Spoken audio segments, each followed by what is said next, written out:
The old international break is coming to a close, but before then, we've got Matchday number 2, part 3, and we've got the predictions coming up next.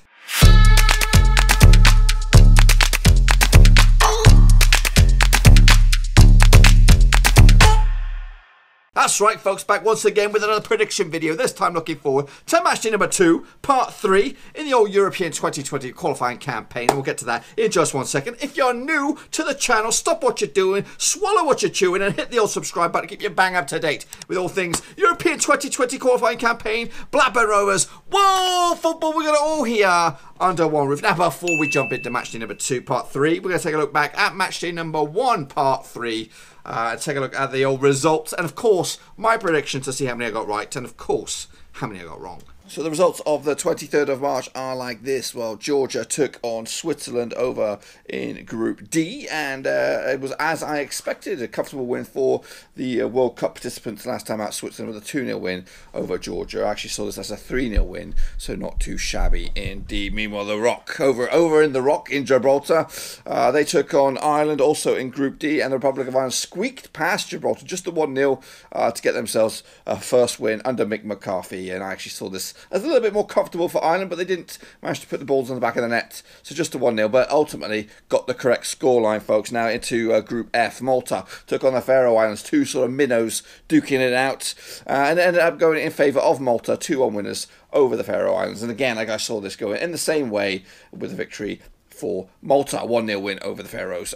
Kicking on further, also in Group F, it is Sweden. They took on Romania. Tight one, this one, and ended up being a 2-1 win in favour of Sweden. I actually saw it as a 3-0 win in favour of Sweden, so not too shabby. 4 on the spin, boys. Meanwhile, over in Group J, Italy took on Finland to open up their campaign with a comfortable 2-0 win over in Italy. I actually saw it as a 3-0 win. Now, meanwhile, we're going to go back over to Group F with Spain up against Norway, and that ended up as a 2-1 win in favour of Spain. And I saw this again, more comfortable for Spain, but ultimately they get just maybe a little bit of nerves sinking in, but Spain came out 2-1 win. I saw it as a 4-1 win. And back over to Group J, Bosnia-Herzegovina took on Armenia, and that also ended up as a 2-1 win in favour of Bosnia-Herzegovina. I saw this as a 2-0 win in favour of Bosnia, so looks pretty good down that right-hand side column, folks. And wrapping it up, it was Liechtenstein up against Greece. That ended up ultimately 2-0, comfortable away win for Greece. They could have had more goals, but ultimately they got the job done with a 3-0 win to get their campaign off to a tremendous start. Now, moving on to Matchday number 2, part 3. Back over in Group D, it will be Switzerland taking on Denmark. Two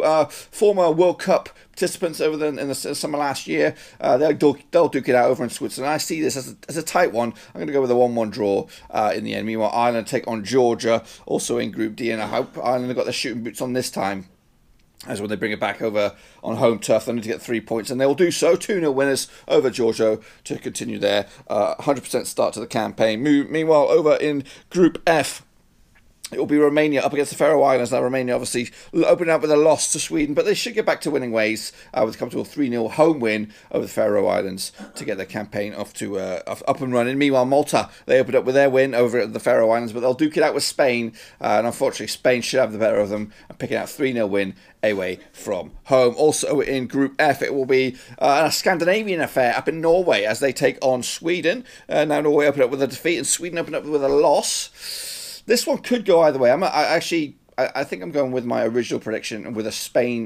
Swedish victory, 2-1 win over Norway. But it could go the either way, or it could even draw. It's that close.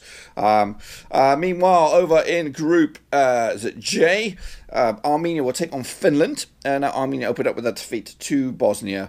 Now they duke it out on home turf up against fellow losers, Finland. Who's going to get off to a fantastic start, or who will get their campaign up and running? This could be a draw, but I am also going to go edge for an away win, 2-1 win in favour of Finland. Now Bosnia-Herzegovina take on Greece in a very, very difficult one. Both sides kicked off with wins. But on home soil, I think Bosnia could have a nice campaign, and they'll definitely be up in the mix.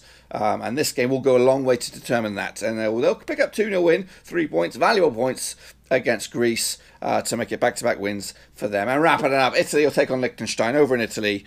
And obviously Italy kicked off their campaign with the win against Finland, and they'll make it 2 wins on the spin. But this time they'll score a few more goals. Not too many, but just enough. 4-0 winners over Liechtenstein to make it 2 wins on the spin to put them in the driving seat over in Group J. That's pretty much all I've got for you today, folks. If you enjoyed the video, please give it a good old thumbs up. And if you're new to the channel, smash your subscribe button. Keep you bang up to date with all things European 2020 qualifying campaign, Blackburn Rovers, world football. We got it all here under one roof. And while I still have you, make sure you drop your own predictions down in the comment section down below. See if you can get all of them right. Or see if you can get them all wrong. I think it's probably easier to get them all wrong. I could probably do that. And anyway, if you haven't followed me on Twitter, Facebook, links to them bad boys in your description below. So yes, folks, now what we're going to do, I'm not too sure what are we going to do here. I don't know if I should do a results roundup for match day number 2, because if not, we're going to have to wait all the way till June to get the results of my predictions. So interesting times. I will probably do a roundup show, probably on Monday or something like that, rounding up all the international predictions to see how many I got right, and then we'll kick on forward to looking forward to the old 2020 qualifying campaigns that resume in June. But between then and now, there's lots of stuff coming on. We've got my Premier League predictions, La Liga predictions, Serie A predictions, Bundesliga predictions. They're all coming up thick and fast, and they'll be on the channel very, very soon. So if you don't want to miss a beat, hit the subscribe. We'll get you bang up to date with all the predictions and Blackburn Rovers, and of course, the mighty Scotland. Until then, thumbs up, subscribe. Be back, I'm sure, very, very soon. Thanks again for watching. Please like, share, and most importantly, hit the subscribe button to keep you bang up to date with all things Blackburn Rovers related, championship related, football related. We've got it all covered right under one roof. And while I still have you, please be sure to check out some of the old videos scattered along here. I hope.